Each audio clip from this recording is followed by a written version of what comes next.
اسے پتھر ماریں گے، کنکر ماریں گے، وہ کنکر 7 کنکر ہوں گے، وہ 7 کنکر اگر آپ ایک ہی مرتبہ ماریں گے تو ایک ہی کنکر شمار ہوگا، ہر کنکر کو علیحدہ علیحدہ ماریں گے تو پھر 7 کنکر شمار ہوں گے۔ اس سے پہلے آپ تلبیہ پڑھ رہے ہوں گے، لبیک لبیک اللہم لبیک لبیک لا شریک لک لبیک ان الحمد والنعمۃ لک والملک لا شریک لک۔ لیکن جب آپ پہلی کنکری ماریں گے تو اس وقت آپ تلبیہ چھوڑ دیں گے، اس وقت آپ پڑھیں گے بسم اللہ اللہ اکبر، یا وذکر اللہ، یعنی اس سے مراد اللہ کا ذکر کرو، تو ذکر سے مراد یہ ہے کہ آپ پڑھیں گے بسم اللہ اللہ اکبر۔ اس طرح ہر کنکری کے اوپر آپ پڑھ کر یہ ماریں گے۔ اب وہ کنکری اس ستون کو لگے، اس شیطان کو لگے، یا گول دائرہ جو انہوں نے بنایا ہوا ہے، شریعت کی آسانی کی ہے، اس کے اندر گر جائے تو تب کہ آپ کے ذمے سے جو واجب ہے رمی کرنا وہ ادا ہو جائے گا۔ اس کے بعد پھر فرمایا کہ آپ نے سر کے بال سر مڈوانا ہے، قربانی کرنی، اس کے بعد قربانی کرنی ہے۔ قربانی کرنے کے بعد جو آپ نے چوتھا کام کرنا ہے وہ ہے طواف زیارت، یہ بھی فرائض میں سے ہے۔ فرمایا جب یہ آپ 4 کام کر لو گے پھر اس کے بعد آپ احرام کھول سکتے ہو، آپ کے اوپر جو حج کی پابندی ہیں وہ ختم ہو جائیں گی۔ تو اس لیے فرمایا کہ جو شخص فمن تعجل فی یومین، اب 10 کو بھی آپ نے صرف ایک زوال سے پہلے جو جمر بڑا شیطان ہے اس کو کنکری مارنی ہے، لیکن 11 کو آپ نے تینوں شیطانوں کو کنکریاں مارنی ہے، اور 12 کو بھی آپ نے تینوں شیطانوں کو کنکریاں مارنی ہے۔ اب جو شخص 12 کو کنکریاں مارنے کے بعد، رمی کرنے کے بعد واپس آنا چاہے تو واپس آ سکتا ہے، فلا اسم علیہ، اس پر کوئی گناہ نہیں ہے۔ ومن تأخر، وہ شخص جو مؤخر کرے یعنی تیسرے دن بھی وہاں رہے، 13 کو بھی وہاں رہے، تو وہ 13 کو بھی رمی کرے، تینوں شیطانوں کو کنکر مارے، فلا اسم علیہ، تو فرمایا اس پر بھی کوئی گناہ نہیں ہے۔ تو اس آیت کے اندر اسی کا تذکرہ ہے۔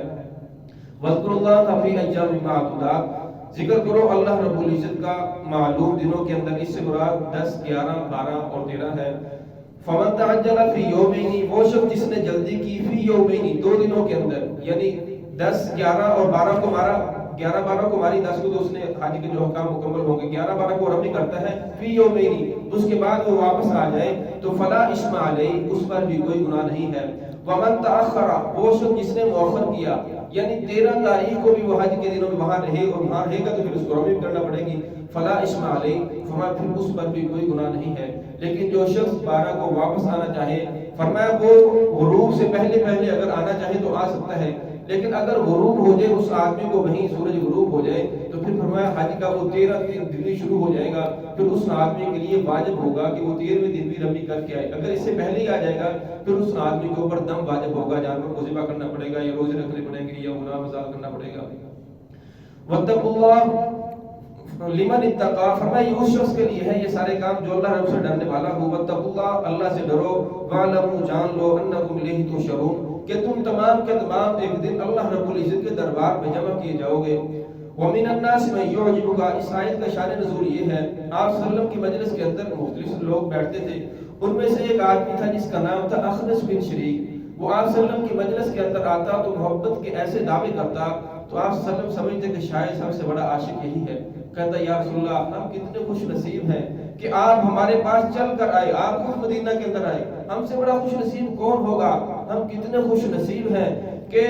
آپ کی مجلس کے اندر بیٹھتے ہیں، آپ کی زیارت کرتے ہیں۔ یا رسول اللہ، خدا کی قسم جب آپ کی مجلس کے اندر بیٹھتے ہیں تو ہمیں یوں خوشی محسوس ہوتی ہے جس طرح مچھلی پانی کے اندر خوش ہوتی ہے، اور جب آپ کی مجلس اٹھ کر چلے جاتے ہیں تو ہم اس طرح تڑپتے ہیں، ہمیں یوں محسوس ہوتا ہے جس طرح مچھلی پانی سے باہر چلی جائے تو وہ تڑپتی ہے۔ یا رسول اللہ، خدا کی قسم، ہر بات میں قسم اٹھاتا، خدا کی قسم ہم کتنے خوش قسمت ہیں کہ آپ کی مجلس کے اندر بیٹھتے ہیں، آپ کی زیارت کرتے ہیں، آپ سے احکامات پوچھتے ہیں، جو بھی پریشانی آتی ہے آپ کے سامنے رکھتے ہیں، مسائل ہم دور ہو جاتے ہیں۔ تو ہر بات پر قسم کھاتا، جب آپ صلی اللہ علیہ وسلم کی مجلس سے اٹھ کر چلے جاتا تو آپ صلی اللہ علیہ وسلم کی مخالفت کرتا، آپ صلی اللہ علیہ وسلم کی سنتوں کی مخالفت کرتا، آپ کے قول کی مخالفت کرتا، جو غریب صحابہ کرام تھے ان کے ساتھ لڑتا جھگڑتا، اور صحابہ کرام نے جو کھیتیاں ہوتی تھی ان کی کھیتیوں کو آگ لگا دیتا، ان کے جانوروں کی ٹانگوں کو کاٹتا۔ تو اللہ رب العزت نے اس آیت کے اندر اسی کو بتلایا، فرمایا وَمِنَ النَّاسِ، لوگوں میں سے کچھ وہ بھی ہیں، مَن يُعْجِبُكَ قَوْلُهُ، کہ تعجب کے اندر ڈالتی ہیں آپ کو وہ ان کی باتیں جب وہ بات کرتے ہیں، فی الحیات الدنیا، دنیا کی زندگی کے اندر آپ کو یوں محسوس ہوتا ہے کہ سب سے بڑا عاشق یہی ہے، وَيُشْهِدُ اللَّهَ، اور وہ گواہ بناتا ہے، قسم اٹھاتا ہے، عَلَىٰ مَا فِي قَلْبِكَ، جو اس کے دل کے اندر ہے، کہتا خدا کی قسم میں جو بات کرتا ہوں وہ دل سے کر رہا ہوں، میں ظاہر نہیں کہ میں آپ کو صرف اپنی بات کو چمکانے کے لیے پیش کر رہا ہوں، بلکہ جو بھی بات کر رہا ہوں وہ دل سے کر رہا ہوں، وہ لد الحساب۔ اللہ رب نے فرمایا حالانکہ وہ لوگ سخت جھگڑالو ہیں، آگے والی آیت کے اندر آئے گا کہ وہ کس طرح زمین کو برباد کرتا تھا، لوگوں کے جانوروں کی ٹانگوں کو کاٹ دیتا تھا، تو اللہ رب نے فرمایا کہ ایسے لوگ سخت جھگڑالو ہیں۔ اس دور کے اندر رسول اللہ صلی اللہ علیہ وسلم کے ساتھ جھگڑا یہ تھا کہ لوگ رسول اللہ صلی اللہ علیہ وسلم کی سنتوں کا مذاق اڑاتے، آپ صلی اللہ علیہ وسلم کے احکامات کی مخالفت کرتے، آپ صلی اللہ علیہ وسلم کے دین کی مخالفت کرتے۔ آج کے دور کے اندر بھی نبوت محمد رسول اللہ صلی اللہ علیہ وسلم کی ہے، آج کے دور کے اندر بھی نبی آپ صلی اللہ علیہ وسلم ہے، قیامت تک نبوت آپ صلی اللہ علیہ وسلم کی رہے گی، نبی آپ صلی اللہ علیہ وسلم رہیں گے۔ لیکن جو لوگ آپ صلی اللہ علیہ وسلم کی سنتوں کے اوپر عمل نہیں کر رہے، آپ صلی اللہ علیہ وسلم کی سنتوں کی مخالفت کر رہے ہیں، اصل کے اندر وہ لوگ زبان سے تو مخالفت نہیں کرتے، لیکن ان کا جو عمل ہے وہ قیامت تک یہی ثابت کر رہا ہے کہ لوگ رسول اللہ صلی اللہ علیہ وسلم کے مخالفین میں سے ہیں، ان کا عمل رسول اللہ صلی اللہ علیہ وسلم کی مخالفت ثابت، حالانکہ ان کے دل کے اندر رسول اللہ صلی اللہ علیہ وسلم کی محبت ہے، زبان سے وہ محبت کے دعوے کر رہے ہیں، دل کے اندر بھی محبت ہے، لیکن ان کا جو عمل ہے وہ یہ ثابت کر رہا ہے کہ لوگ رسول اللہ صلی اللہ علیہ وسلم سے محبت کرنے والے نہیں ہیں۔ دعا ہے کہ اللہ رب العزت ہمیں حضور صلی اللہ علیہ وسلم سے سچی محبت نصیب فرمائے۔